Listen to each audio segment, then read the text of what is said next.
merupakan bahwa profil pelajar Pancasila itu ternyata ada berapa Bapak Ibu? Ada 6, jadi bukan 8. Yang pertama adalah beriman kepada Tuhan Yang Maha Esa dan berakhlak mulia, kemudian berkebinekaan global, kemudian ada mandiri, bernalar kritis, kreatif, dan bergotong royong. Nah, ini ada filosofi Ki Hajar Dewantara menyatakan bahwa pendidikan menuntun segala kodrat, yaitu kekuatan kodrat yang ada pada anak-anak agar mereka itu sebagai manusia dan sebagai anggota masyarakat dapatlah mencapai keselamatan dan kebahagiaan yang setinggi-tingginya.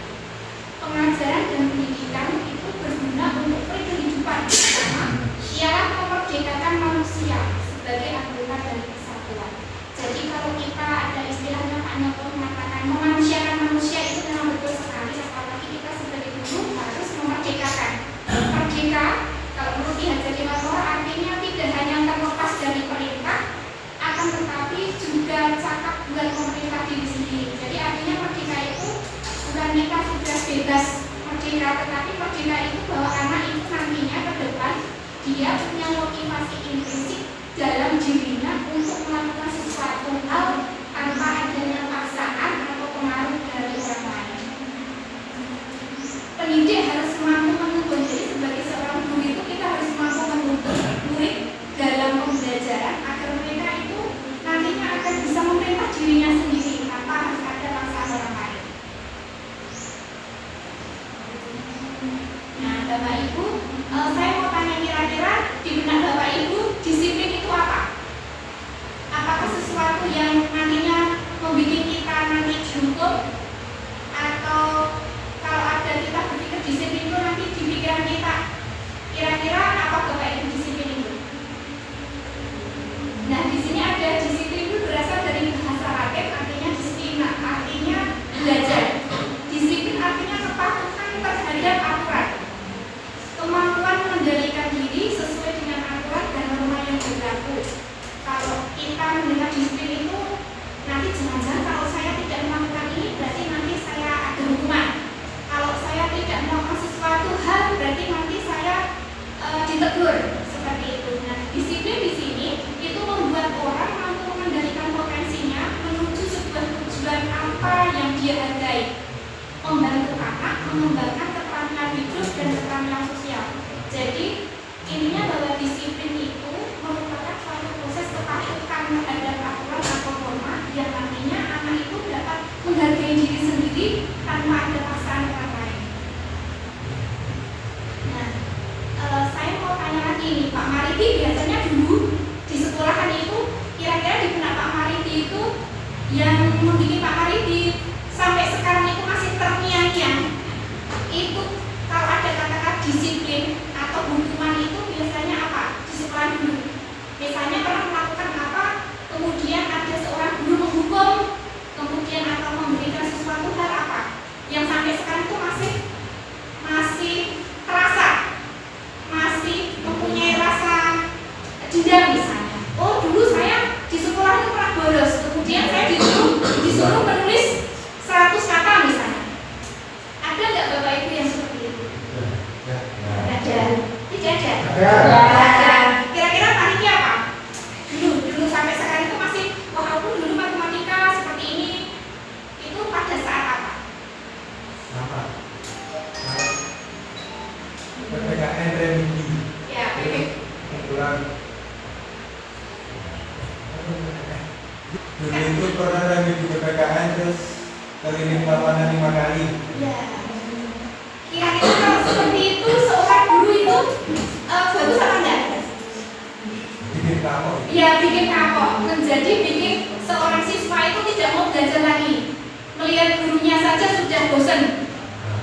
Nanti kalau remedi lagi disiplin lapangan. Kalau Pak Mariti kira-kira apa? Kalau saya bersifat sosial. Oh, sosial. Berarti tidak pernah jemput ya Pak Mariti? Ring. Berarti Pak Mariti mulai teladan ini. Nah, kalau Pak Nyoto? Saya dulu gara-gara nyebar sampah satu kelas, jadi Ya, satu terus? kelas dijemur semua. Iya, terus? Akhirnya setelah dihukum dijemur, terus disuruh membersihkan kelas lagi sehingga kedepannya tidak yang terulang lagi untuk menyebar menghambur-hamburkan sampah. Ya.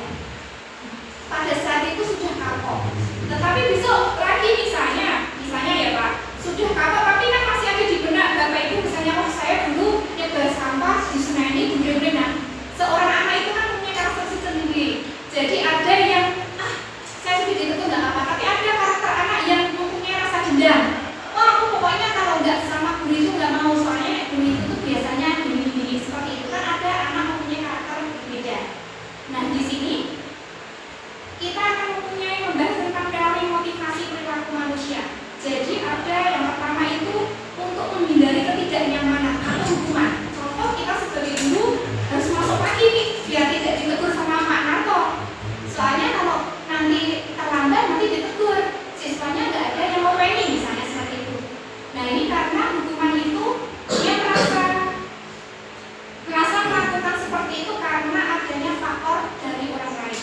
Artinya motivasi eksternal. Seperti tadi Pak, ya kok tadinya nyebar sampah, kemudian diperingatkan oleh gurunya, berarti dia tidak akan melakukan lagi karena dia sudah dihukum. Nah dia akan melakukan motivasi tersebut, maksudnya aku rela nyebar sampah. Nanti soalnya kalau saya nyebar sampah, nanti pasti akan saya dihukum. Nah itu termasuk motivasi eksternal. Jadi istilahnya seorang anak itu tidak akan melakukan sesuatu hal itu pasti ada dorongan dari orang lain. Itu yang pertama. Kita sebagai guru seperti itu. Kemudian yang kedua, nih, untuk mendapatkan imbalan, saya masuk pagi biasa jalan. Cuma saya anak mau nyirami kembaran atau menyirami tanaman pertanian biar besok dikasih susu sama bunani, biar besok dikasih PNTAS misalnya seperti itu. Nah itu karena adanya faktor eksternal. Kira-kira pernah nggak Bapak Ibu melakukan seperti itu? Nah, iya, saya juga pernah Bu. Jadi saya juga pernah, saya harus melakukan ini supaya nanti wali-wali itu tidak melihat anaknya, kalau anaknya itu diajar berarti gurunya disiplin, misalnya seperti itu. Jadi saya sebagai seorang guru itu mengajar itu karena kalau sudah ada wali di depan kelas misalnya seperti itu namanya motivasi eksternal. Jadi melakukan sesuatu karena didorong atau ingin mendapatkan sesuatu hal.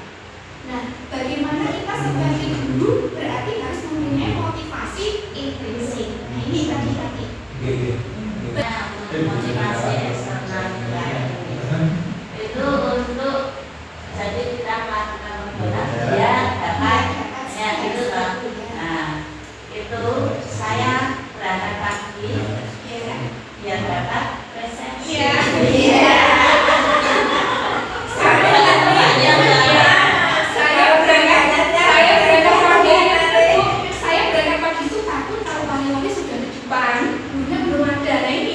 Saya bertasnya alasannya jauh. Oh ya, ya.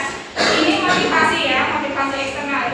Nah, gimana cara kita menumbuhkan anak didik kita supaya memiliki motivasi intrinsik, yaitu untuk menghargai dirinya sendiri. Biar nanti kalau mereka melakukan sesuatu itu tidak karena hukuman, tidak karena mendapat imbalan, atau tidak mendapatkan suatu hal. Ya, dia pinginnya itu melakukan segala sesuatu. Misalnya anak-anak kita yang SMP, SMA itu dia punya rasa tanggung jawab. Kalau misalnya tidak ada hujan, kemudian sudah menyirami tanaman, misalnya tidak perlu dioprak-oprak bunani sama Bu Via, misalnya seperti itu, atau tidak dioprak-oprak sama Bu Ati misalnya. Kemudian nanti kalau yang Lia tidak nangis di kelas itu tidak takut karena diteriaki Bruno sama Mak Pre, seperti itu. Dia sudah punya rasa tanggung jawab. Bagaimana kita nanti akan ke situ tujuannya. Nah ini dihukum oleh penghargaan. Jadi hukuman itu bukan hanya saja contohnya ketika Pak Niki mengajar olahraga, anaknya terlambat terus Pak Niki bilang gini, anak-anak muter ya lapangan 2 kali, itu termasuk hukuman atau gimana Pak? Itu pada saat pelajaran olahraga kemudian ada anak yang telat, saksa terlambat nih, kamu terlambat ya sudah kirim 1 kali, itu hukuman atau apa lagi? Ya. Itu pemanasan. Ya, hukuman tapi itu pemanasan. Ya, hukuman yang bersifat mendidik. Nah, kita nanti akan belajar bagaimana supaya nanti itu kita memberikan motivasi itu tidak berupa hukuman walaupun tidak mendidik juga dan mendidik, jadi sebenarnya nggak boleh. Jadi begitu anak terlambat itu walaupun nanti olahraga keliling lapangan walaupun itu nanti mendidik, sebenarnya nggak boleh sebagai seorang guru.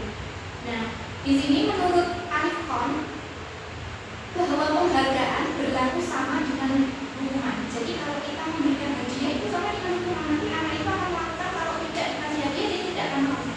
Nah contoh seperti di kelas saya itu kalau nyuruh jalan nanti kamu pintar, nanti kamu boleh mencoret-coret di sini pakai pulpen via, pakai sepeda warna merah, hijau, kuning. Nah itu termasuk juga saya memberikan penghargaan, tapi penghargaannya sama dengan hukuman juga.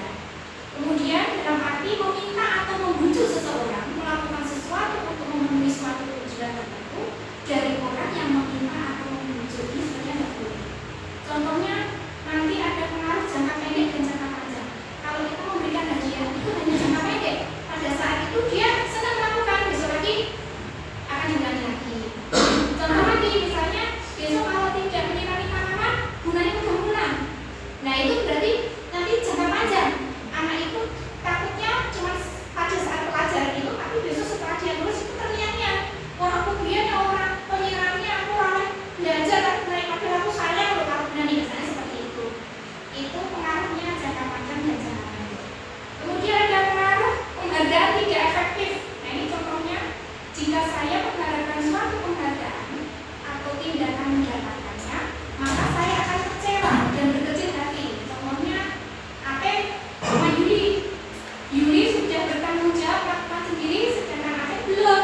Nah berarti pokoknya sesuk rasa aja loh, jalan-jalan pengen misalnya seperti itu. Nah dia akan merasa berkecil hati, kecewa, marah, terus mogok misalnya seperti Yuli itu langsung pulang tidak pamit. Nah itu mungkin bentuk dia protesnya seperti itu.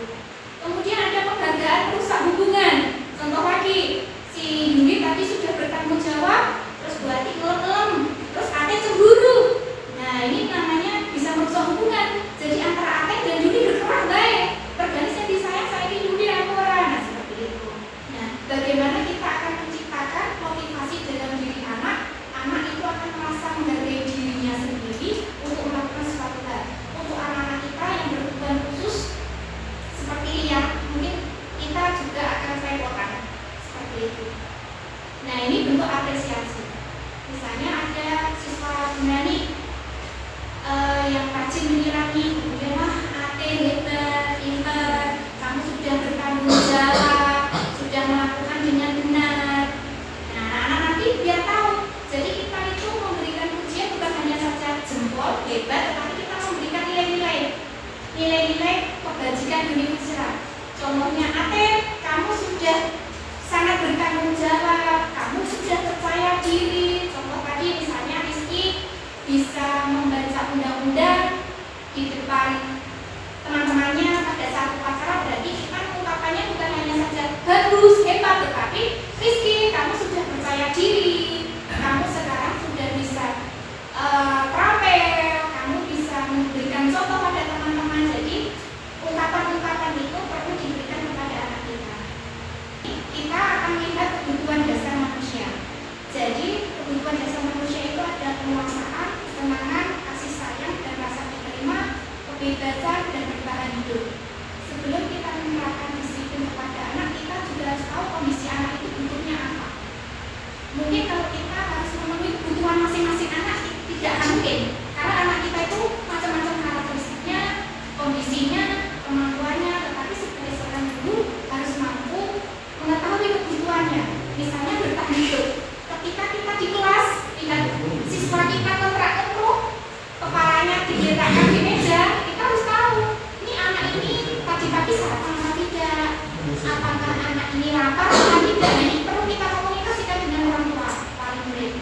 Bu, kemarin itu misalnya contoh di kelas saya itu yang sering ngomongkan itu exam, terus saya WA, Bu, nyuwun ngapunten kalau pagi itu exam sarapan buat nggih, kok nang kelasnya itu ngampus saya digawe mawon. Nah itu perlu.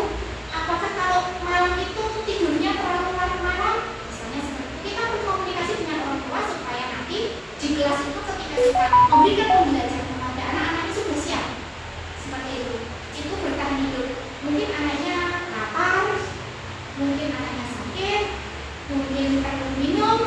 itu. Kemudian ada lagi penguasaan. Di sini ada keahlian. Misalnya contoh atlet itu tampil dalam bidang tertentu daripada temannya. Berarti kita sebagai guru juga harus mengakui bahwa anak itu tampil. Ini loh teman-teman, atlet itu bisa ini. Nah jadi kalau ada anak yang sudah tampil itu kita juga harus menunjukkan biar dia merasa bangga terhadap dirinya. Kemudian kasih sayang dan rasa diterima. Nah ini anak-anak kita itu ada yang caper, ada yang cemburu seperti ya. Misalnya ada 5 dekat dengan yang lain, kemudian dia marah. Nah ini mungkin karena dia di rumah itu karena kasih sayang sudah bisa loh. Ada yang bilang, oh Bu, saya di rumah itu sudah saya berikan full kasih sayang. Kan belum tentu juga. Dia mungkin butuh juga diterima dengan teman-temannya. Mungkin ada yang tidak mau dekat dengan dia misalnya, sehingga dia frustrasi karena dia kan komunikasinya kurang dengan yang lain, sehingga teman yang lain akan menjauhi karena takutnya kalau dia itu didekati dia akan memukul misalnya seperti itu. Nah ini butuh anak itu rasa diterima. Kemudian butuh kesenangan. Misalnya di kelas anak itu tidak fokus dengan gurunya, oh berarti guru itu harus memberikan kesenangan pada anak. Mungkin perkomedian, mungkin butuh gurunya atraktif dengan cerita dongeng misalnya. Seperti Pak Mariti menyediakan bola-bola misalnya, bisa lempar bola, dengan Pak Yoko memberikan keyboard, musik. Nah itu kan rasa timbul senang.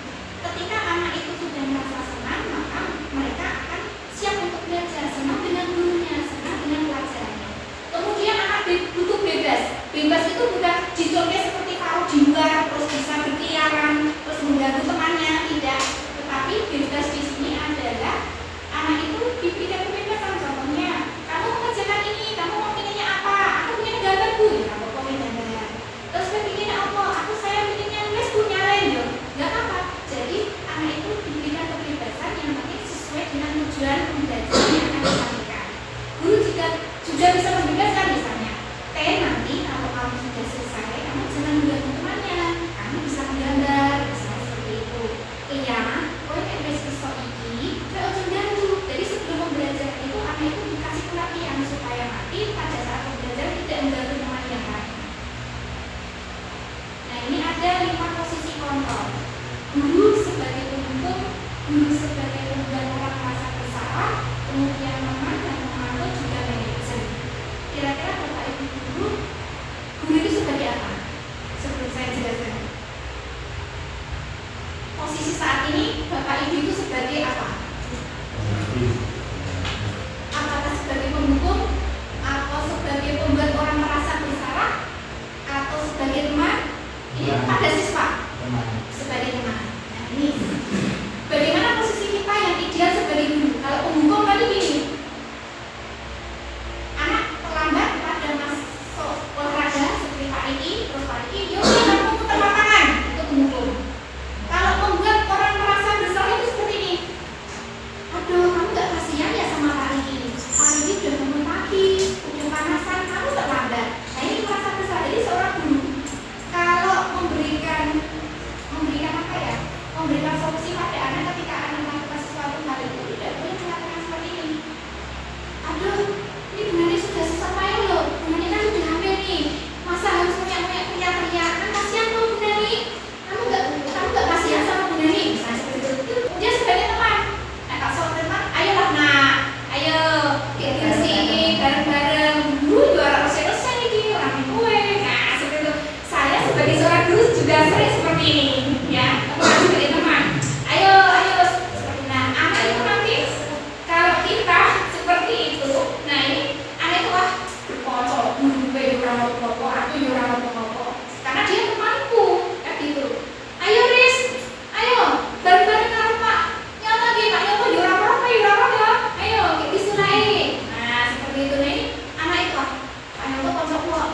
Aku karo Pak Yoko seperti itu. Nah, kalau seperti pemantau, ya beda lagi kalau sebagai pemantau itu memberikan konsekuensi. Misalnya Pak Riki pada awal pembelajaran, anak-anak besok ketika pembelajaran kalau terlambat di lapangan ya,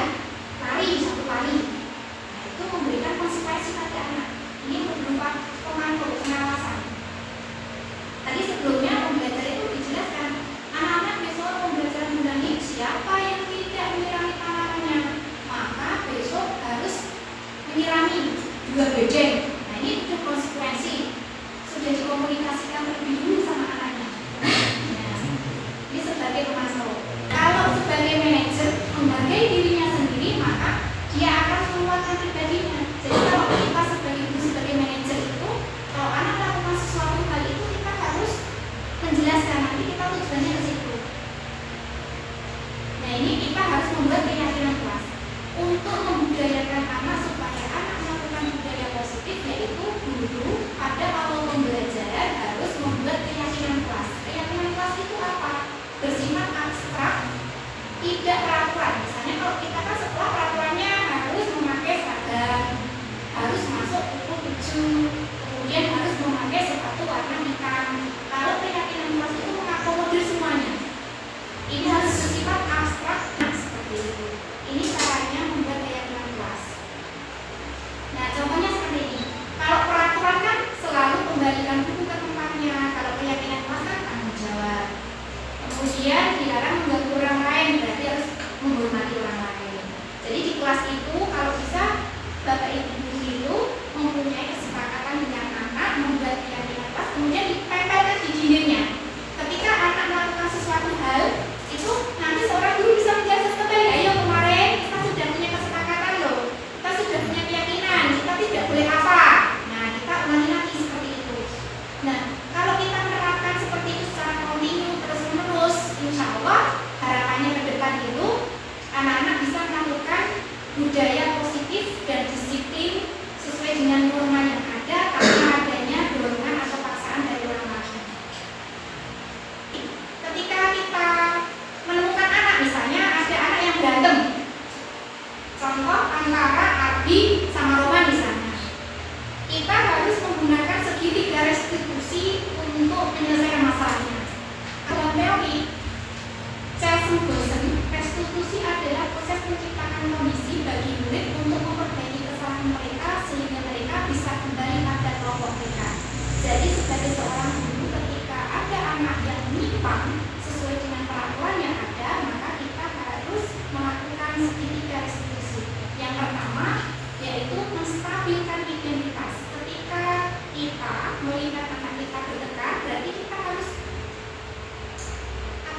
membawa anak tersebut, kemudian kita